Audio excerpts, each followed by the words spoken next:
안녕하세요. 해운대 마린시티의 마린파크 상가 의장 전은진입니다. 자, 오늘은 여러분들 감기가 제가 조금 있어서 지금 좀 말을 갖다가 약간은 좀 어눌하게 하더라도 여러분들 조금 이해를 좀 해주십시오. 오늘은 여러분들 그 부당이득 반환 청구 소송과 관련된 이런 어떤 사건입니다. 이런 부분은 제가 구체적인 부분은 좀 언급은 좀 안 하도록 하겠습니다. 왜냐하면 그 언급으로 인해서 오히려 이 여러분들이 그 불이익을 당할 수도 있고 또 이익을 당할 수도 있는 부분, 이익을 또 얻는 경우도 있기 때문에 이런 부분들 개별적인 부분 사건에 대해서는 좀 면밀하게 변호사 분들이나 주변의 전문가 분들한테 좀 의논을 좀 하시면 좀 좋을 것 같습니다. 아무튼 우리가 집합 건물에서 보면은 여러분들 어쩔 수 없이 소송이 발생하는 경우가 생기죠. 그 소송이 발생하게 될 때, 제일 우선은 여러분들이 봐야 될 부분이 대부분은 민사소송이기 때문에, 그 민법이라고 하는 부분은, 우리가 권리는 누구에게 있느냐라고 하는 부분을 우선 초점을 둡니다. 다시 말씀을 드리겠습니다. 자, 민사소송에서 이제 소송이 진행됐을 때는 우리가 민법이라고 하는 부분 있죠. 그거는 권리는 누구에게 있느냐라고 하는 겁니다. 어떤 주장에 대한 권리는. 그리고 이 권리를 구체적으로 실현하는 재판 절차를 민사소송법이라고 하게 되죠. 그러면 그 민사소송에서 여러분들 보면 이게 변론을 좀 해야 되지 않습니까? 그렇죠? 이때 사실의 주장에 대한 어떤 책임과 그리고 자백에 대한 구속력도 가지고 있죠. 그 자백에 대한 구속력이라고 하는 거는 사실이 아니고 거짓이라 하더라도 자백을 했으면 그 거짓 자체를 인정하겠다는 거죠. 그렇죠? 민사법에서는 그렇지 않습니까? 그리고 반드시 증거는 신청을 통해서 법원에 제출을 해줘야 됩니다. 자, 이런 부분은 여러분들이 알 겁니다. 그리고 이런 부분 때문에 우리는 반드시 심판을 하게 될 때 법원에서 어떤 소송 자료와 당사자 사이에 그리고 그것이 어떻게 심판이 진행되는가 라고 하는 부분에 좀 초점을 둬서 여러분들의 권리를 행사해야 될 겁니다. 자, 이런 어떤 일반론을 좀 펼치는 이유는, 예를 들어서, A라는 사람이 있다고 합시다. 예를 들어서, 이렇게 할까요?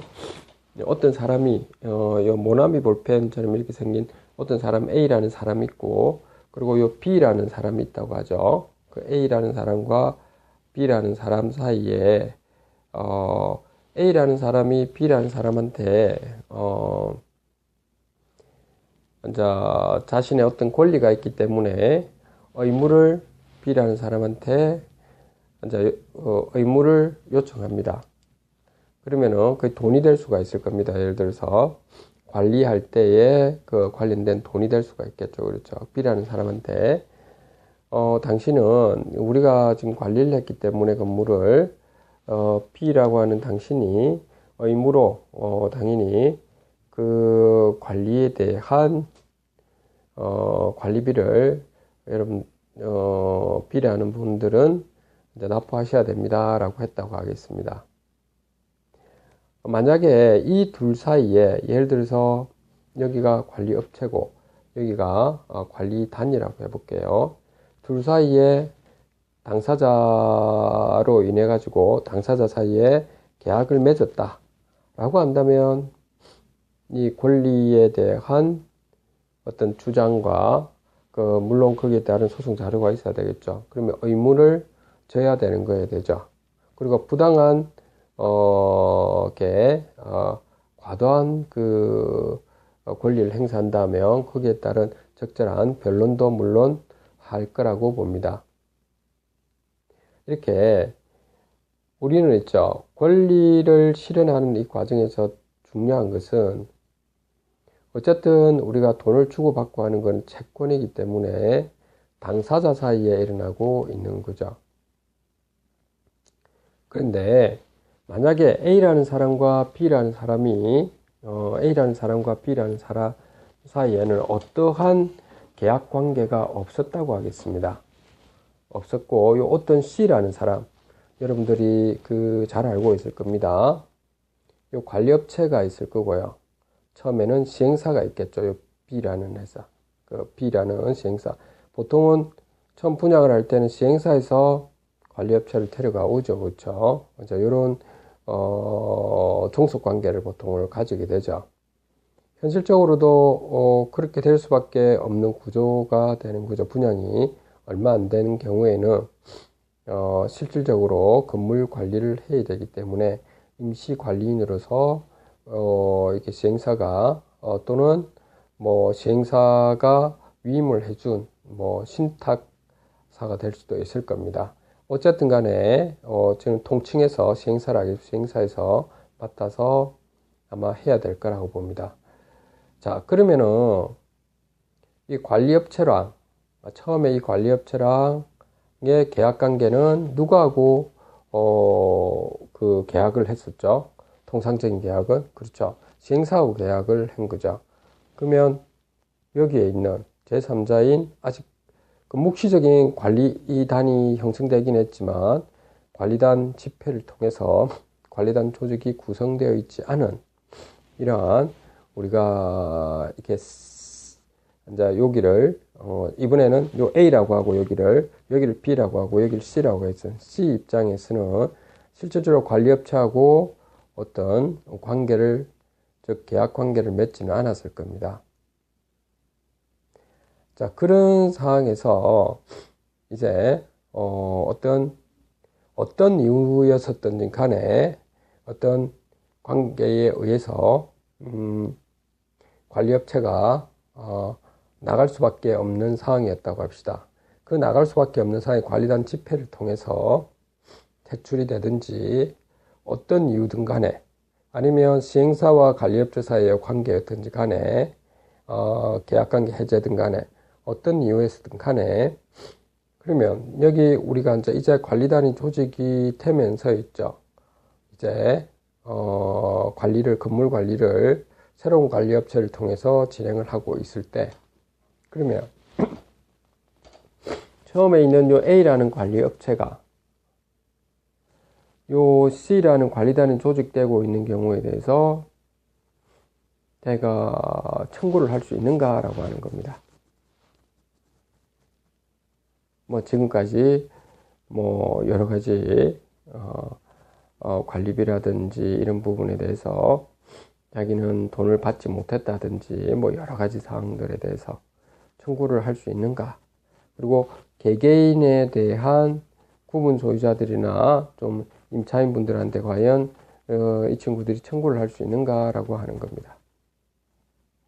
자, 여러분들은 어떻게 생각하나요?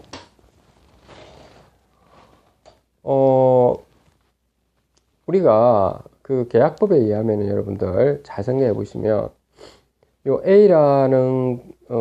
A와 B 사이의 계약이 이루어졌는데 C는 제3자일 뿐인데 다만 3자이지만은 이득은 보고는 있죠. 둘 사이의 계약에 의해서 건물 관리가 일어나고 그 건물 관리에서 관리비를 납부를 해야 되는 납부는 계속 해왔지만 무슨 일이 있었든 간에 어떤 문제가 건물 관리하는 데에서의 어떤 문제가 발생했을 때 자, 그렇다면 과연 여기 소유자분들이 다 책임을 져야 되는가라고 하는 부분입니다. 이런 부분. 여러분들 책임을 다 져야 된다고 생각하십니까? 자, 무슨 말인지 알겠죠? 여러분들. 자, 근데 이 부분은 여러분들이 만약에 책임을 져야 된다고 해봅시다. 말하는 여기 이렇게 해보죠. C라는 여기에 있는 소유자분들의 입점자분들은 모두 다 책임을 져야 된다. 그렇다면 처음부터 있죠. 우리는 관리단이 조직되어서 요 업체랑 계약을 해야 되는 거죠. 조직되어서. 그렇죠. 근데 전혀 이 계약 관계에 대해서 구체적인 어떤 계약에 대한 어떤 상황 판단이 안 되는 상황에서 뭐 요 둘 사이에 계약을 해가지고 어떤 요 시행사에서 건물 관리를 제대로 하지도 안 하고 그냥 아무 때나 남겨뒀고 이렇게 해서 우리가 구분 소유자들이나 임차인들이 다 이 관리비를 떠맡게 된다면, 그렇다면 요 둘 사이의 계약에 의한 어떤 관계일 뿐인데 피해는 제3자가 보게 되는 거죠. 다시 말해서 항변권이라고 하는 것도 존재하지도 않게 되는 거죠. 그러면 사실은 역차별이 발생하잖아요. 둘 사이에 계약이 있었는데 둘 사이에 계약은 있죠. 자기들끼리 어떻게 했겠죠. 어떤 계약인지는 모르겠지만 뭐 근거를 남기고. 근데 제3자는 굉장히 리스크가 크게 되죠. 그렇게 되지 않습니까? 만약에 이 둘 사이에 관리업체랑 여기 관리단 조직하고 계약을 했다면, 그렇다면 동의가 들어갈 수는 있는 겁니다. 그렇죠? 집회에서 그렇게 나온 결과에 의했으니까. 근데 단지 요 둘 사이에서 일어난 계약으로 인해서 여기에 있는 우리 관리단에 있는 모든 주체분들이 피해를 보게 된다고 하더라도 다 떼어놔야 된다. 라고 하는 것은, 결국에 어떻게 보면 요 일반 채권자들이 여기에 있는 일반 채권자라고 합시다. 관리업체. 채권자의 요 사람들의 우대를 하는 거고, 실질적으로는 우리 제3자 입장에서는 굉장히 뭐가 되는 거죠? 역차별을 받는 거죠. 그래서 결론적으로 제가 말을 하고 싶은 부분이 뭐냐면, 이제 이런 부분이 발생하기 때문에 반드시 있죠. 관리업체 여러분들, 뭐 방송을 듣고 있는 부분 중에서도 관리업체 분들도 있을 겁니다. 여기에 반드시 여러분들이 관리업체 분들도 아셔야 될 부분은, 반드시 관리단하고 관리단 조직이 되어 있는 것과 관리업체랑은 이렇게 계약을 맺어야 되지, 임시관리인하고 이렇게 계약을 맺음으로 해서 나중에 퇴출이 되었을 때 과연 어떻게 관리업체는 감당하기 좀 힘들다는 거죠. 팁을 제가 알려드리는 겁니다. 거꾸로 제가 말하는 겁니다. 우리 관리단 조직이라고 하는 부분 있죠. 관리단 조직이 구성되고 난 뒤에 있죠. 여기에 있는 그 관리업체들이 갖은 행포를 취했다고 합시다. 그리고 마음대로 뭐 인건비라든지 각종 있죠. 건물 관리하는데 마음대로 본인들이 계약을 해가지고 관리비가 과다하게 나와가지고 이런 부분 때문에 관리업체를 퇴출을 시키는 그런 어떤 불상사가 발생했다고 합시다. 그런 경우에도 이 청구를 하는 부분이 과연 옳은가라고 하는 거죠. 그 부분은 여러분들 아니라고 보죠. 그렇죠. 그러니까 이런 부분에 대해서 원심에서는 어떻는가, 또 2심에서 어떻 3심에서 어떻는가 하는 부분도 있긴 하지만, 일반적으로는 우리가 법이라고 하는 것은 판례를 조문을 바탕으로 하지만, 조문에 앉으면 간섭법은 판례도 좀 보죠. 그렇죠. 그렇게 하지만 상시 수준에서 여러분들이 법을 잘 보시면 무엇이 옳은지 그른지는 판단할 수 있을 겁니다. 그러니까 여러분들 뭐든지 계약을 할 때는 신중하게 여러분들이 계약을 해야 됩니다. 특히 이제 관리단이 이제 정상적으로 조직되어 있는 곳에서는 특별히 더 계약을 좀 명료하게 하셔야 되고요. 특히 관리위원회에 계신 분들은 책임 소지가 있기 때문에 반드시 여러분들이 그 점을 좀 명심하셔가지고 일 처리를 할 때도 계약 관계를 명백하게 살펴봐야 됩니다. 그렇게 해야만 여러분들 차후에 일이 발생하지 않겠죠. 요즘 죄송한 말이지만 정치적 이슈라서 대통령도 요즘 잡혀가는 세상이지 않습니까? 잡혀간다가 맞느냐 안 맞느냐는 거죠. 변론으로 하겠습니다. 제 의견을 들지는 않겠습니다. 사실만 이야기하겠습니다. 이렇게 우리는 항상 있죠. 이러한 여러분들이 특히 앉아 좋은 취지로 집합 건물의 관리단 조직을 형성시켜서 진행하는 경우에 모두가 그 재산 가치하고 미래 가치를 위해서 누군가는 봉사를 해야 될 거고 그분들이 아마 관리위원들일 것일 겁니다. 그리고 관리인이겠죠. 그렇기 때문에 여러분들은 더욱더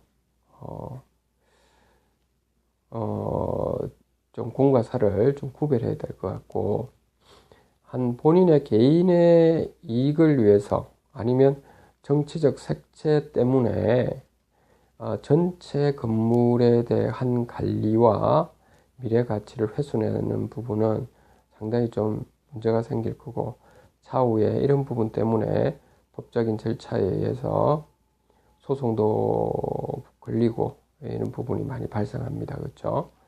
그런 부분이 안 되게 될 거 아닙니까? 그래서 여러분들이 좀 알다시피 그래도 우리나라는 상당히 인터넷이 많이 발달되어 있어서 요즘에는 게다가 또 건물 관리 업체들 중에서 제대로 하는 관리 업체들도 참 많죠. 그리고 변호사님들도 요즘 상당히 깨어있는 변호사님들도 꽤 있고, 그리고 이런 좀 집합 건물 관련돼 가지고 부지런하게 설명을 잘 해주시는 분들도 계십니다. 그래서 여러분들 주변에 잘 찾아보셔서 여러분들의 이게 건물 관리나 어떤 계약상에 어떤 문제점이 발생한다든지 했을 때, 그러면 미리 문제점이 발생하기 전에 사실은 계약을 하기 전에 한번 자문을 구하는 것이 좋을 것 같고요. 그리고 더 중요한 거는 위원회에 계신 분들 여러분들이나 소장님께서 좀 부지런히 어떤 전반적인 법적인 지식과 그리고 실질적인 어떤 행정 처리 능력을 좀 갖추었으면 하는 부분은 당장에 되지는 않겠지만 주변에 여쭤보든지 직접 본인도 한번 좀 찾아보고 이렇게 해줘야 될 겁니다. 자, 오늘은 여러분들께 이런 부분에 오늘 말씀드렸습니다. 그래서 여러분들 잘 어떻게 받아들이셨는지는 모르겠는데, 자, 오늘의 결론은 뭐냐면 어떤 용역이라고 하는 용역 비용에 대한 부분인데, 어떻게 우리가 비용에 대한 권리 그리고 의무 관계는 계약법을 바탕으로 한다라고 하는 것을 제가 말씀을 드렸고요. 그렇기 때문에 계약법에서는 권리는 누구에게 있는가라고 하고 의무는 또 누구에게 있는가라고 하는 부분을 여러분들 유심히 살펴봐야 될 부분이라고 봅니다. 오늘 여기까지 하도록 하고요. 항상 여러분들 집합 건물은 비리가 좀 많지 않습니까? 그렇죠? 여러분들 상가에 그런 비리가 없도록, 주상복합도 그렇고요. 비리가 없도록 스스로가 특히 위원회를 맡고 계신 분들께서는 공과 사를 반드시 구별하셔서 봉사정신을 가지고 해주시면 여러분 상가뿐만 아니고 여러분들이 가지고 있는 호실뿐만 아니고 전체 여기 소유자분들과 입점주분들이 다 재산 가치와 미래 가치가 좋아질 거라고 확신을 합니다. 그렇기 때문에 소탐대실보다는 크게 보셔가지고 여러분들이 성심껏 무엇이 올바르게 하는 방향인지를 보셔서 좀 크게 보시고 여러분들이 봉사를 좀 약간의 시간적, 정신적 희생이 있더라도 해주시면 어떻겠나라고 하는 자그마한 바람입니다. 자, 오늘 여기까지 하도록 하겠습니다. 주말 잘 보내시기 바랍니다. 감사합니다.